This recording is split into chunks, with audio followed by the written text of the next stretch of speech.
Hi, it's Jane. So much watching The Rings of Power, Season 2, Episode 2, Where the Stars Are Strange. Very excited and also scared for this episode. A reminder that you can find the unedited version of this reaction on my Patreon, and let's go. How far did it spread? Oh dear.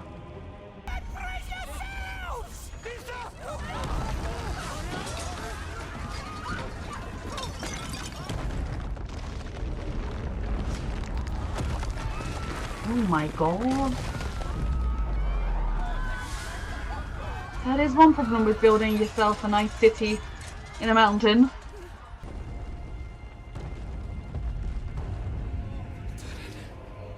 Oh no. Oh dear. It wasn't because of what you did, I don't think. This is just a dream. This is just a terrible dream that Sauron's giving her. That also, yeah, maybe us, the elves, taking the rings was what Sauron wanted, but a dream while she's awake? Sauron may well have travelled to Mordor, but we cannot be certain that is where he remains. Mm-hmm. Miles of curtain wall of dwarven stone, 10 foot thick. He can walk right in if they didn't get your one message.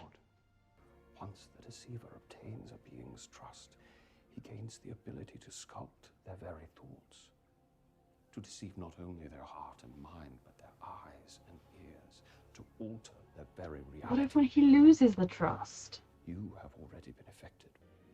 And I know his. I mean, she's awake to it now. She's aware of it. She didn't trust him when he was Sauron. You want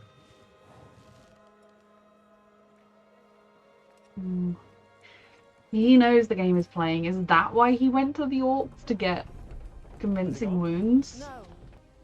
Messengers from Lindon should arrive with news any day. Don't trust him. Don't take pity on him. Yeah, I thought that like one messenger they sent was not enough. Okay, they sent multiple, but they put them together.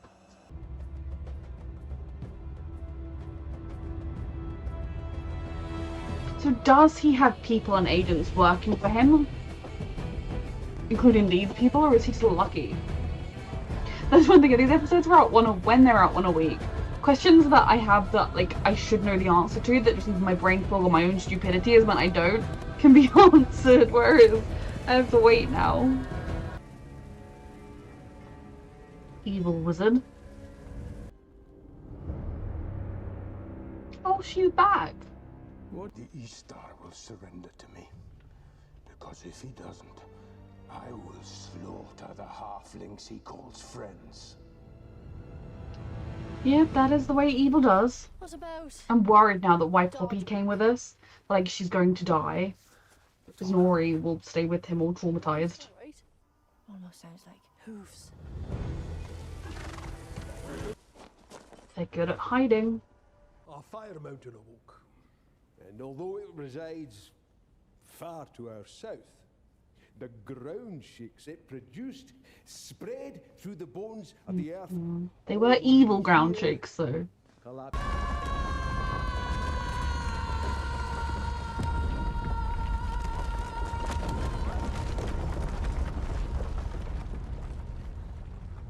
I mean, there was light briefly. You needn't make this harder than it already is. You're the one who made it hard. Funny. I keep saying the same thing to him. It was he who caused offense. So you refused to listen to reason. As a root bound.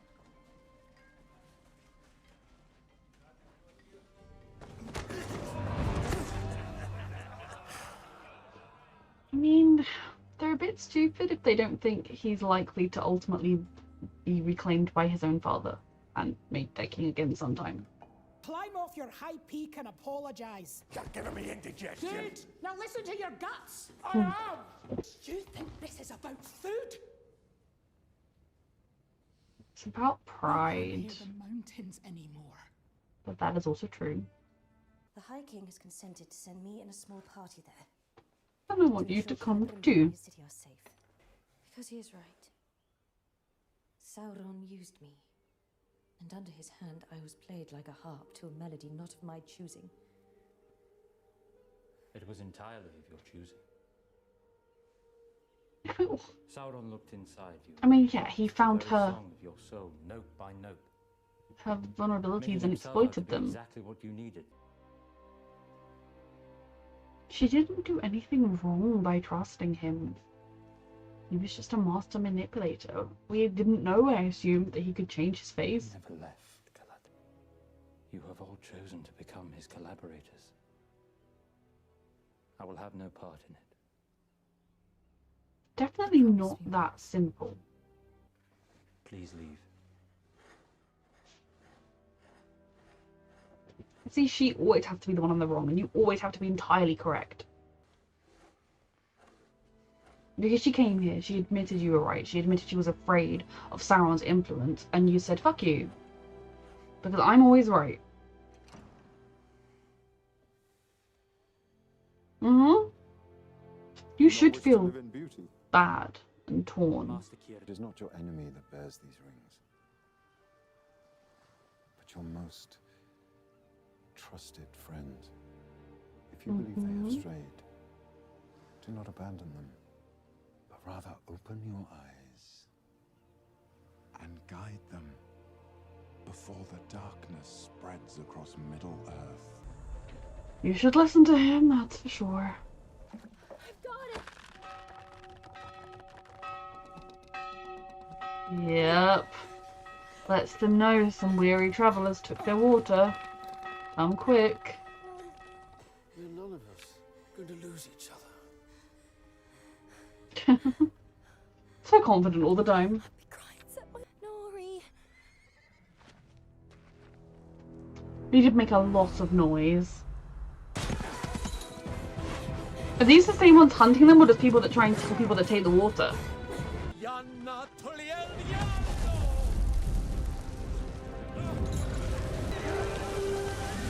Is he able to control it?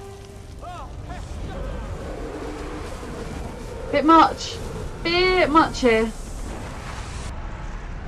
The girl's okay?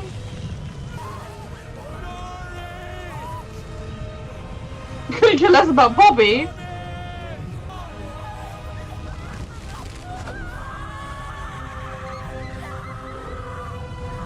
Can you please try and control this? Please? The night is cold, my lord. Don't take pity on him. Bring him ashore. No. Send him a blanket if you feel pity for him. That's about all you should do. she said you'd say that. Galadriel, you have spoken with her? Don't trust him. Not since she left for Lindon. Oh, Then you know nothing of what's happened. he knows how to play people. This guy trusted him because he flattered him. Oh, I see. It's the oldest tale there is, isn't it? Oh, he's good and I hate. I mean, he's good at manipulating and I hate it. Toil till they're knuckled. There's no cause to stay where I'm not wanted. Oh, he's got you. You fool. Foolish, foolish man. Are you my friend? Yes, of course. Do you trust me? Why? Forge more rings, the dwarves would never provide them either. I think you'll find the dwarves facing a dilemma all their own. What dilemma? What are you talking about, Halbrand? Everything is going according to plan. Oh my god. I take it then you're not a king. No, Think not maybe a king.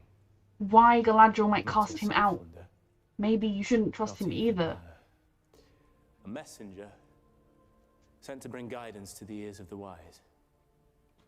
He's playing on his ego and everything he wants. This is so sickening. That you are a messenger from the Valar. Sent.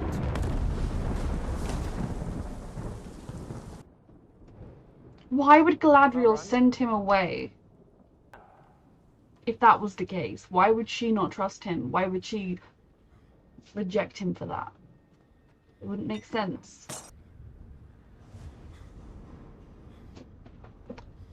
Like a cheap medium trying to mock their guests. Defraud their guests, I think I meant, rather than mock. He's clearly powerful, that doesn't mean he's sent by the Valar. The Lord of the Rings. He said the thing! A sharer of gifts.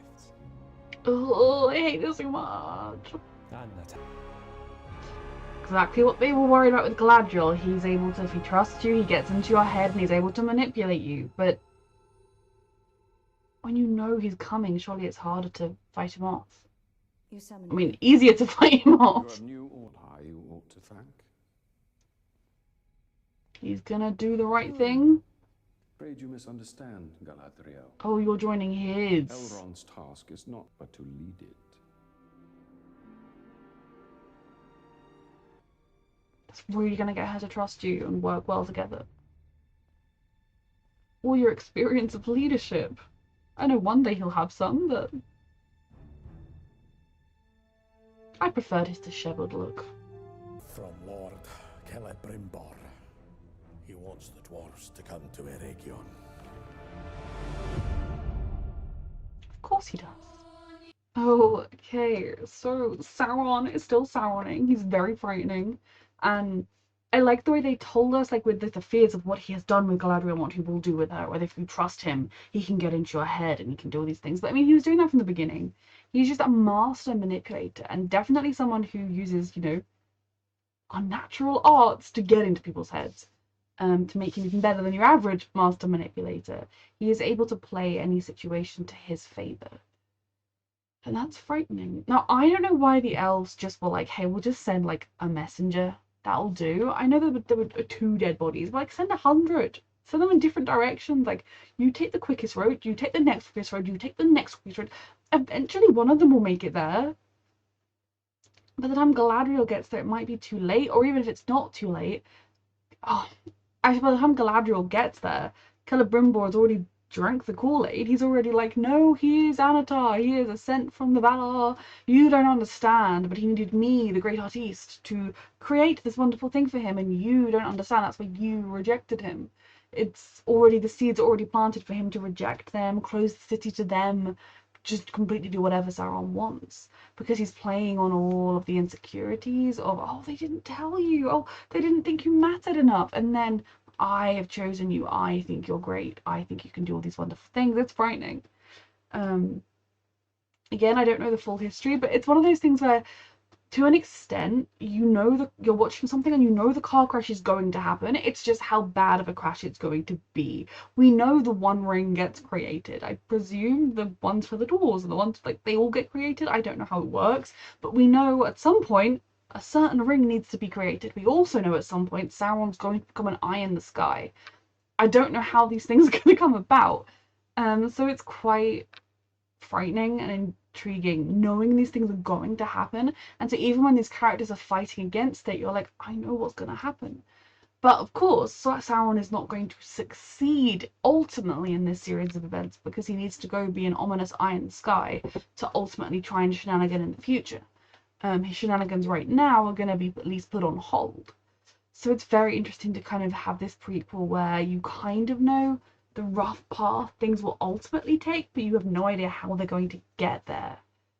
So Sauron is still frustratingly terrifying in how good he is at working people and how you just know he's going to succeed. Now, Elrond is annoying me a bit. Because he has, I mean, he's annoying me quite a lot, actually. He has valid points, and I don't think he's entirely wrong. But he's also got that mindset of, what I say goes, I think this one thing, I am right. Everybody else is definitely wrong, and I will not listen to a word they have to say. And it's kind of frustrating. Like, yes, he should be concerned about Galadriel. He should be concerned about the amount of time she spent with Sauron, but it shouldn't be done if she's your friend, you shouldn't be like accusing her because you know her. You know she was never going to be like, hey, you're Sauron, nice to meet you, shall we be allies? She obviously was tricked and fooled, and you can say, therefore you shouldn't go on this mission. It's not safe for you. You're susceptible to him. Those things are things you could say, but you can say it with more empathy and kindness rather than just, no, I'm right, you were wrong, fuck off. It really annoyed me. Like, she needs to come and grovel to him and say, I'm so sorry, Elrond, everything I believe was wrong, you were right, and then maybe he'll be nice. Like, I'm sorry, no thank you. He'll make a great king one day, which so it kind of that side of things annoyed me. And it wasn't like, I understand where he's coming from, and I can even understand the argument of she should not go. Like, because she was close to Sauron, because there's a danger that he can get back into her brain, and at the very least we know that, like, by the riverbank or whatever, he was able to, like, take her somewhere, like, put her inside her own mind and almost killed her. So there's a danger of that happening again, though hopefully now her walls are up or whatever. But another reason why I don't think she should go is because she is one of the ring bearers, and if these are like, yes, the ring's gone on her finger and she's wielded it, but could it be taken off and put on a different elf? His own finger? Like, that's a reason why I think potentially you could argue Galadriel should not go. But then you have Galadriel's argument of she knows him best. She has the most experience with him. She knows how his mind works. She has been tracking him before they knew who he was and post. Like, she is the one who is the most experienced here. He might let his guard down around her just the same as there's a danger of her doing it to him. So I think they're both right. But whereas she arrived and she was like, yeah, you know, I am worried, I am frightened of facing him again, and, you know, I do feel really bad that I trusted him, and then Elrond was like, fuck you, no, fuck you, ow, fuck you. Really pissed me off. I did not appreciate it. Right now, I don't like Elrond. I also don't necessarily think having her not be the commander of the mission isn't the worst idea, again, because of the dangers and her susceptibility. But, like, they should be co-captains. Again, he didn't need to do it in that imperious, I am right and you are wrong. Like, when the old dude was like, if you think your friends have gone astray, help them. I thought he would do it with a bit more compassion and less, like, you do what I say or else. Like, with friends like those, who needs enemies? So yeah, I'm not Team Elrond at this point. I'm Team Galadriel is doing her fucking best. And I'm like, yes, she's made mistakes, but how on earth was she to think this random human would be Sauron? Yes, he gave her everything he wanted, but I think another reason why she trusted it so much, was able to trust in him, was because it was a hard-earned trust over a lot of time. He was prickly to begin with. He didn't always, it wasn't like he was desperately trying to win her over towards the beginning. And their meeting was a chance meeting. It wasn't even, like, we've seen how they met. Sauron didn't plan it. He didn't think, there's an elf boat, I reckon Galadriel's going to jump off and I'm going to go follow. Like, it was complete chance. So why would, like, any random human you come across, yeah, they could have been Sauron if you knew he had shape-shifting abilities. But, like, why would she have doubted that when it was a long, hard-earned trust that Halbrand was able to get? Like, I feel like they're giving her way too much stick, way too much of an attack against her for not being aware that he was Sauron, when how on earth was she supposed to figure that out? She didn't have anything but the ability to trust, same as all the rest of you, or not trust based on actions and deeds. And he did the right things. He said the right things. What else was she supposed to do? Not to mention all of this, you forced me, this is now the only course of action. And, like, oh, she was the one who was spent her entire life post Morgoth's defeat saying, Sauron is still out there. We need to go and catch Sauron. Please, can you send more people to go and catch Sauron? Sauron is out there and he's a danger. Hey guys, maybe we should all go looking for Sauron. And you were the ones who went, silly little woman with her silly little thoughts. Go away. Like, she's the only person that was sounding the alarm bell. And just because, yes, he was able to deceive her like he deceived literally everybody, she never claimed she was the all-knowing Odyssey goddess. Why would she be an Odyssey goddess who knew everything about everyone? It really annoyed me. Everyone needs to get off his high horse. So when they turn up, Celebrimbor's gonna be like, you poor people, you just don't understand how great this dude is. Maybe if she says, no, he's Sauron, it might click into place for him, but he's played so to his ego. Not to mention, if he shows Sauron how to make the rings, Sauron might not need him anymore. Or he could have already just made him the rings. Like, it's all very stressful. Then the dwarves are obviously not in a good way. The stupid pride shit. Like,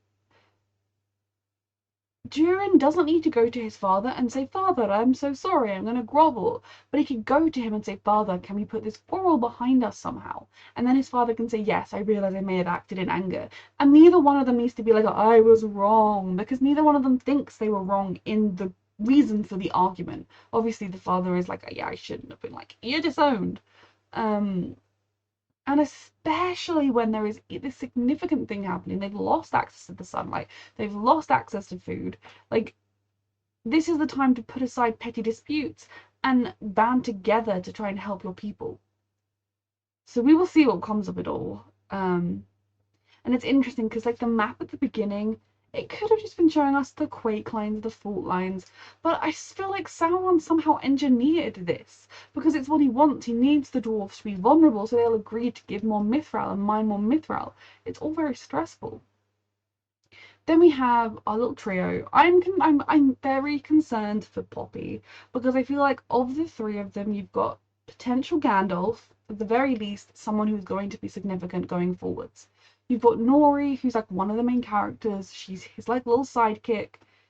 And then you have Poppy, who's her best friend. And narratively speaking, if you want to make the characters suffer a great loss, you're going to kill the best friend. So I am concerned for Poppy. I'm also concerned for Nori, given that he just created a giant sand tornado and then they went flying. He definitely needs to learn to control his powers, but there are times like this where if he doesn't use them, they'll just be killed by random men in gold masks on horseback. And if he does use them, he might hurt them. But it's not a good situation either way. He's not going to learn to control them without practice, or I guess without finding his staff thingy-majig. Another good episode. A reminder that you can find the unedited version of this reaction on my Patreon, and thank you so much for watching.